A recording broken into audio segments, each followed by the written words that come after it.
Buenas tardes compañeros, espero que estén bien. Hoy día vamos a ver la segunda parte de lo que corresponde a lo que hemos visto hasta el momento del libro de Pankar Basu de The Logic of Capital. Así que vamos a comenzar primero repasando los contenidos que vimos en la ayudantía anterior, que fue principalmente sobre la mercancía. Vimos que la mercancía tiene dos características principales, una que es valor de uso y valor de cambio, que el valor de uso está determinado por el carácter concreto del trabajo que la produce y que el valor de cambio está dado por el elemento común entre todas las mercancías, que es el ser productos del trabajo humano. Más concretamente el trabajo abstracto, que implica gasto de energía en general. Y vimos que la forma en que se medía el valor a través del valor de cambio era a partir del tiempo de trabajo socialmente necesario para producir una mercancía. Y finalmente vimos que para que ocurriera un intercambio entre dos mercancías que tienen cada una las mismas características que mencionamos recién, tiene que mediar una característica especial que es el dinero. Entonces, esto vimos en la ayudantía anterior y precisamente sobre esto es lo que vamos a ver ahora, que es lo que Marx denomina como el capital. Primero Marx empieza distinguiendo lo que él denomina como las formas de circulación, que simplemente refieren a las formas en que una mercancía cambia de mano. Y la primera forma de circulación que Marx distingue es aquella que parte con una mercancía que se intercambia por dinero y que con ese dinero se compra otra mercancía distinta.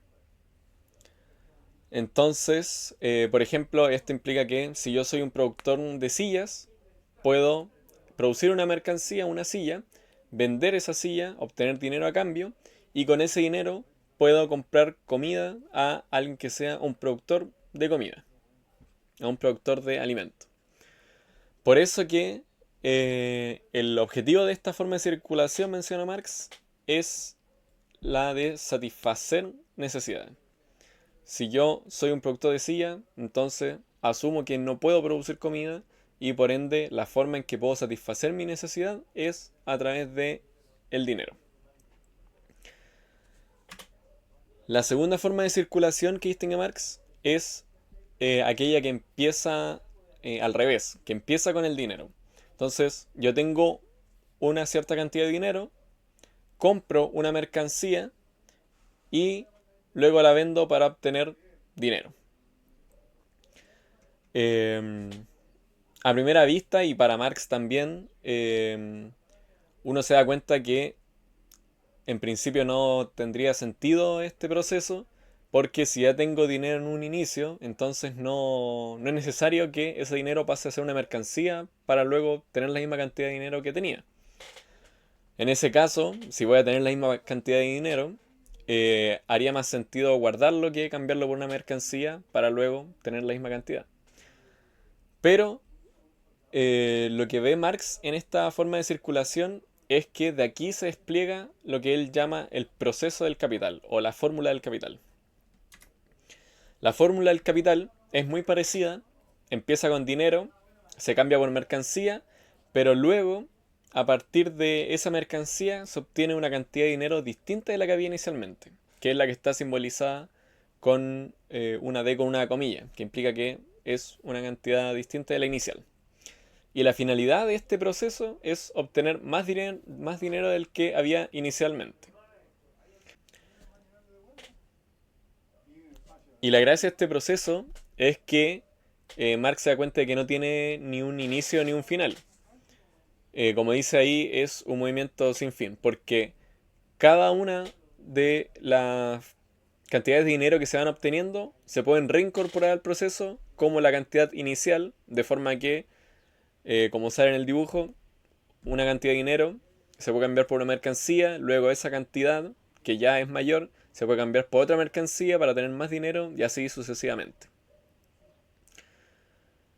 Esto es lo que Marx denomina como capital y lo que sale ahí como valorización del valor, que puede sonar un poco confuso, pero para ello hay que recordar que em, la forma mercancía y la forma dinero son ambas expresiones de una misma cosa que es el valor.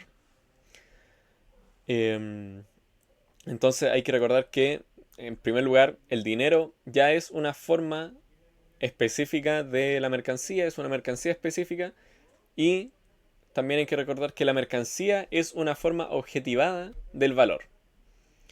De esta forma, entendemos que, y teniendo en cuenta el proceso que salía dibujado antes, que el capital no es dinero, tampoco son riqueza, fortuna o cualquier tipo de riqueza material que uno tenga, sino que, como vimos, es una relación social. Es un proceso, no es algo de lo que uno pueda ser dueño o pueda poseer. Es una relación social que se da a través de mercancía y dinero. Y sobre todo, dice Marx, objetivamente, perdón, directamente, que es un sujeto automático. Y es un sujeto automático porque es un proceso que se da por sí solo. No depende de la voluntad de las personas para que este proceso siga su movimiento, sino que al contrario, es un proceso que nos utiliza a las personas como intermediarios, porque somos nosotros los que intercambiamos las mercancías por dinero y el dinero por mercancía. Entonces, en pocas palabras, el capital es valor autovalorizante. Es valor que crea más valor. Y es necesario recordar que la palabra valorización en este contexto refiere a algo meramente económico, meramente a lo que llamamos recién, que es crear más valor, y no refiere, no hay que confundirla con la palabra valoración, que refiere a cuestiones más morales o normativas. Es algo que hay que tener en cuenta para las pruebas y los ejercicios que ustedes desarrollen.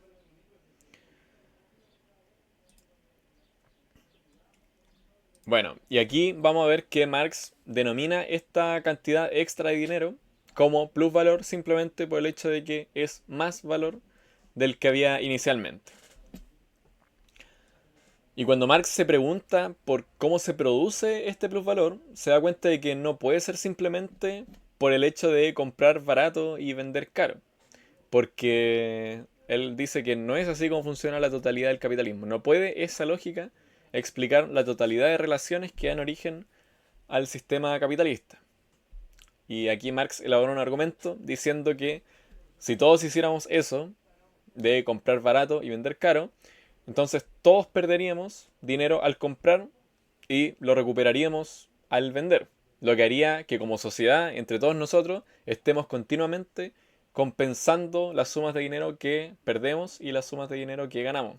Lo que finalmente tendría como resultado que no es que hayan personas que tengan más valor que otras, que creen más valor que otras, sino que todo el valor, todo el dinero se distribuiría igualitariamente entre todas las personas.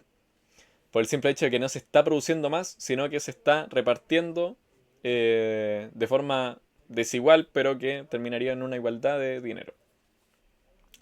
Pero Marx se da cuenta entonces de que si no es eso, ¿qué es lo que produce el plusvalor? Y aquí es donde descubre que hay solo una mercancía que produce más valor del que cuesta producirla, y esa es la fuerza de trabajo. Marx entiende por fuerza de trabajo las capacidades humanas que permiten a cualquier persona producir valores de uso. Y estas capacidades humanas pueden ser físicas o se pueden llamar también mentales, intelectuales, que sirven esencialmente para gastar energía y producir objetos útiles. Y la gracia o la peculiaridad de este modo de producción es que solo en este momento de la historia, esta capacidad humana intrínseca que tenemos todas las personas se produce y se vende como cualquier otra mercancía. Entonces, si tenemos en cuenta que es como cualquier otra mercancía, eso significa que hay trabajo que la produce. Y eso lleva a Marx a preguntarse, entonces, ¿cómo es que se produce la propia capacidad de las personas de trabajar? Y Marx distingue entre producción y reproducción de la fuerza de trabajo. Como dice ahí, la producción inicial de nuestra fuerza de trabajo es producto del trabajo ajeno, ya sea asalariado o no asalariado. Esto simplemente refiere a que conforme vamos creciendo, las capacidades que tenemos que nos pueden servir para trabajar van siendo producidas por el trabajo de otras personas. Y estas características que tiene nuestra fuerza de trabajo corresponden a las características mínimas que requerimos para ser parte de la población que trabaja, para ser parte de la producción capitalista. Y como dice ahí, las habilidades más básicas de estas capacidades de trabajo son la comunicación oral, la lectura y escritura, operaciones matemáticas, incluso algo moral como lo podría ser el comportamiento social estándar que tenemos que tener todos para relacionarnos con las personas. Todo este tipo de cosas son lo mínimo que tenemos que tener en nuestra personalidad, en nuestra corporidad, para ser parte del proceso productivo, para desempeñarnos en algún trabajo en concreto. Y en esto también es crucial el sistema educativo, porque en la educación primaria y secundaria, como dice ahí, es que se producen estas habilidades generales. También otras que sirven esencialmente para cualquier tipo de trabajo. Y es en la educación superior donde se producen fuerzas de trabajo diferenciadas, es decir, habilidades que sirven para distintos tipos de trabajos concretos.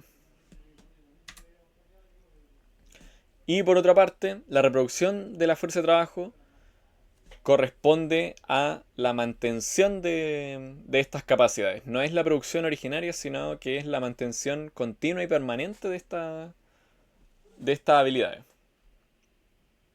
Y también estas capacidades son producto del trabajo ajeno, ya sea asalariado o no asalariado, pero también de nuestro propio trabajo. Como dice ahí, hay aspectos del trabajo asalariado que nos ayudan a reproducir nuestra capacidad de trabajar día a día, como es en el campo de la salud, como en todo el trabajo que refiere a los hospitales y a los servicios de salud. Dependemos también del trabajo de productores de alimentos que sirven para reproducir calóricamente nuestro cuerpo y tener los nutrientes necesarios para levantarnos todos los días a trabajar. Y también el trabajo de servicios esenciales como agua y electricidad, que también son cosas necesarias para poder trabajar día a día. Y por el otro lado está lo que se denomina trabajo no asalariado, también trabajo no remunerado o asociado con el concepto de trabajo de cuidado, que eso puede estar en manos de nosotros o de otras personas y que también refiere a cuestiones mínimas para mantener nuestra salud, que nos permita trabajar día a día. Ahora, concretamente, el valor de la fuerza de trabajo, como dice ahí, está determinado por el valor de las mercancías necesarias para mantenerla. No solamente esto se refiere a lo necesario en términos biológicos, sino que es lo necesario en general para que, como personas de una determinada sociedad, podamos trabajar en esa determinada sociedad. Entonces, como dice, el valor de la fuerza de trabajo es la suma de todos los medios de vida, los medios de consumo que se necesitan para reproducirnos. La comida, el agua, la electricidad, todo lo que vimos anteriormente. Y específicamente, el salario es la expresión en dinero de este valor de la fuerza de trabajo. El salario es lo que recibimos a cambio de poner en ejercicio nuestra fuerza de trabajo y que nos permite reproducirnos día a día. Pero también no solamente permite reproducir la vida de los obreros individuales, sino que permite asegurar la continuidad generacional de la clase obrera a través de reproducir a la familia completa. Generalmente se tiene en cuenta que el valor de la fuerza de trabajo permite reproducir a toda una familia en lugar de a un solo obrero, porque de esa forma sería insostenible que siga existiendo la clase obrera y que por ende sea insostenible que esta clase produzca valores de uso y generar más valor. Y aquí hacemos un paréntesis para referirnos a lo que son concretamente las clases, para nombrarlas más específicamente.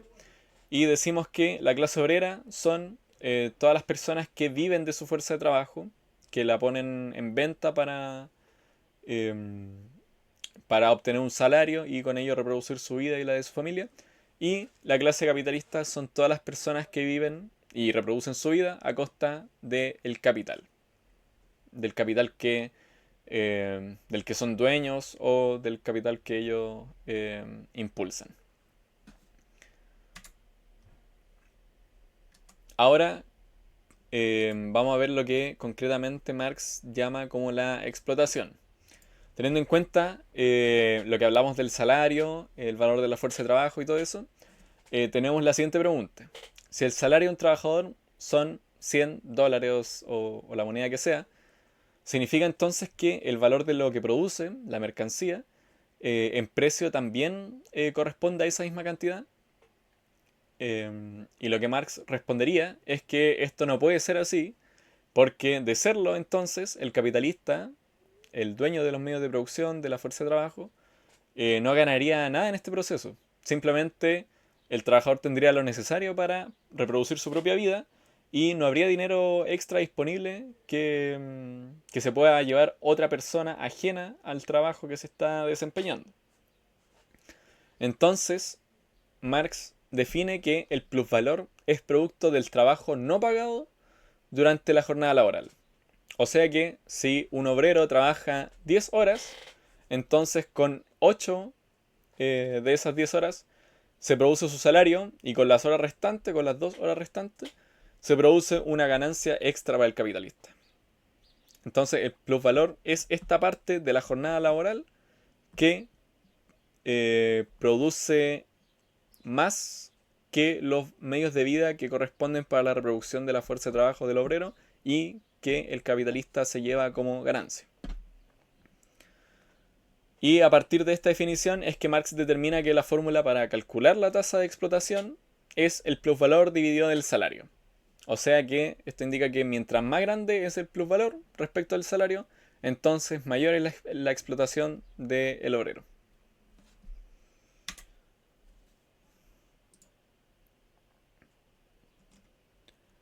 Bueno, y teniendo en cuenta estos elementos, el proceso del capital queda de esta forma, mucho más extendida y ampliada que la fórmula que teníamos inicialmente. Entonces, el dinero permite comprar mercancías, que son la fuerza de trabajo y los medios de producción, y luego estos elementos entran en el proceso de producción que permite crear otra mercancía nueva y con ello se puede vender y generar más dinero del que había inicialmente, o sea, plusvalor. Bueno, y aquí tenemos la definición concreta de lo que son los medios de producción, que corresponden a todos los elementos que no sean fuerza de trabajo, como maquinaria, materias primas, infraestructura, todo lo que es incorporado en el proceso de trabajo, en el proceso de producción. Aquí hay que tener en cuenta que es el proceso de producción donde se genera el plusvalor y no en la circulación, que son los otros dos procesos que no están destacados en el dibujo. Porque cuando se cambia dinero por mercancía, eso corresponde a la esfera de la circulación, y cuando se cambia la mercancía por dinero también. Entonces es en lo que está marcado donde se genera realmente el plusvalor y donde entran en juego estos elementos como la fuerza de trabajo y los medios de producción.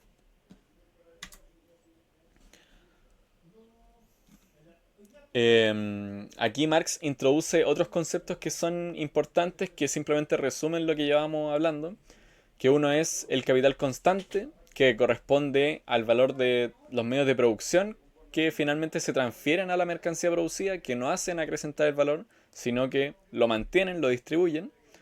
Y el capital variable corresponde al valor de la fuerza de trabajo, que, como vimos anteriormente, hace incrementar el valor de la mercancía producida. Y aquí Marx define lo que él llama composición orgánica del capital. La composición orgánica del capital es simplemente la proporción entre trabajo muerto y trabajo vivo, que puede sonar un poco extraño, pero simplemente refiere con trabajo muerto a cosas que ya fueron producidas como los medios de producción, y se refiere a trabajo muerto porque es trabajo que ya fue objetivado, no es que está en ejercicio, por así decirlo. Y el trabajo vivo es trabajo que se está produciendo, trabajo que está en ejercicio para producir una mercancía. Como pueden ver ahí en esa imagen se ejemplifica un poco lo que llevamos hablando. Están los dos elementos en el eje Y del el capital constante y el capital variable. Y en el eje X está la jornada de trabajo.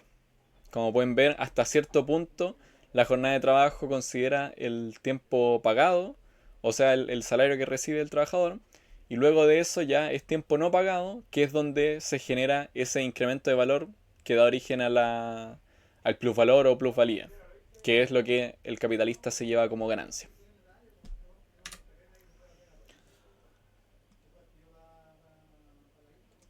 Bueno, a partir de esto también Marx identifica lo que él llama tasa de ganancia, que es simplemente una fórmula donde el plusvalor se divide por el capital constante y capital variable, que es lo que permite saber cuál va a ser la ganancia de un capitalista. Y esto en términos simples implica que para el capitalista lo mejor es generar el mayor plusvalor al menor costo, tanto de medios de producción como de fuerza de trabajo. Es decir que la situación ideal es generar más valor a través de más trabajo, pero gastando menos en trabajo y gastando menos en infraestructura, maquinaria, todo ese tipo de cosas. Ahora, Marx se da cuenta de que hay dos formas de generar plusvalor. Una es el plusvalor absoluto, que se genera cuando se extiende la jornada laboral. Entonces, literalmente los obreros trabajan más y ese tiempo de trabajo no pagado es mayor y con eso se hace una mayor cantidad de plusvalor. Y con la otra, que es el plusvalor relativo, se produce a partir de la reducción del tiempo de trabajo socialmente necesario para producir la mercancía que se está produciendo. Es decir, no es que se alarga la jornada laboral, sino que incluso se puede reducir, pero esto se hace reduciendo el tiempo de trabajo en general que requiere producir una mercancía y con ello es más el tiempo de trabajo no pagado que se va a traducir en plusvalor.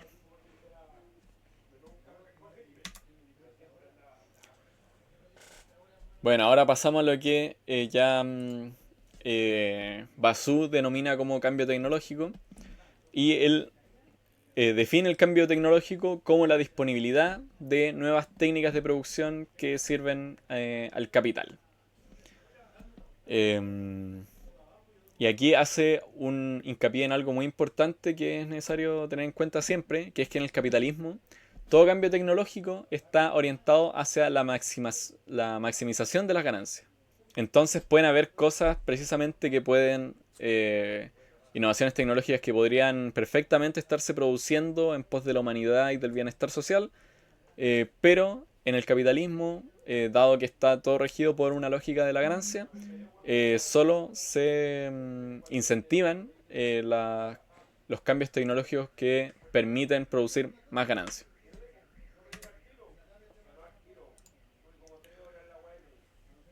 Y aquí también Basu señala que los cambios tecnológicos pueden hacer divergir los intereses individuales de los capitalistas con los de la clase capitalista en general.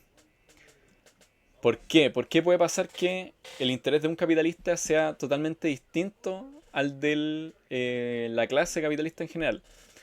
Porque cuando un capitalista, como dice ahí, adopta una tecnología novedosa para la producción, obtiene una ganancia extraordinaria. Es decir que si, por ejemplo, aparece una nueva máquina en el proceso de trabajo que hace que todo el proceso de trabajo se reduzca en tiempo a la mitad, es decir, que todos trabajen menos y que en menor tiempo se hagan más mercancía, entonces se va a tener que va a haber más plusvalor a cambio de menos trabajo. Y esto para efectos de la competencia capitalista va a ser una ventaja enorme porque mientras todo el resto de capitalistas van a estar produciendo con una tecnología a cierto tiempo y con tanta cantidad de trabajo, va a haber un capitalista que por innovación tecnológica va a adoptar esta ganancia extraordinaria. Una ganancia que lo pone en ventaja respecto a todo el resto de la competencia capitalista. Y bueno, aquí Basu también menciona que los cambios tecnológicos pueden hacer caer la tasa de ganancia si es que los salarios suben. Acá recordamos la fórmula de la tasa de ganancia que tiene el plusvalor arriba y el capital constante más el capital variable o los costos en general abajo. Y esto implica que la idea de un cambio tecnológico es que haya más plusvalor y menos gasto en capital constante y capital variable. Esencialmente porque si se adopta una nueva tecnología como una máquina que permita hacer el trabajo en la mitad de tiempo, eso significa que debería haber, eh, se deberían necesitar mucho menos obreros para el trabajo que antes se necesitaba para producir una mercancía. Sin embargo, ¿qué es lo que pasa si hay cambios tecnológicos y al mismo tiempo los salarios suben, por ejemplo, por acciones colectivas de los sindicatos y todo ese tipo de acciones políticas? Lo que va a pasar es que la tasa de ganancia va a caer y va a tener un efecto contrario al que se esperaba en un inicio, como vimos antes con la ganancia extraordinaria. Entonces va a haber mayor capital variable porque los salarios y ese tipo de demandas van a hacer subir los costos en capital variable y eso va a generar que haya menos plusvalor. Algo que se me había olvidado mencionar antes es que toda esta ganancia extraordinaria hay que tener en cuenta que no es permanente, sino que solo dura el tiempo en el que hay un solo capitalista que lleva la delantera en términos tecnológicos eh, antes de que finalmente todos los capitalistas terminen por adoptar esa tecnología, que es lo que finalmente tiene como resultado la competencia. Obviamente, si hay un capitalista que consigue reducir la cantidad de trabajo necesaria para hacer una mercancía, todos los capitalistas de la misma rama eh, van a querer imitarlo y finalmente van a tener que hacerlo, porque de lo contrario van a tener más capital variable operando y eso va a hacer que sus mercancías sean más costosas y van a estar en una posición totalmente desventajosa en la competencia capitalista. Entonces, con eso ya terminamos de ver todo lo que refiere al cambio tecnológico y a las cosas que habían quedado pendientes respecto a lo que es el capital y la fuerza de trabajo.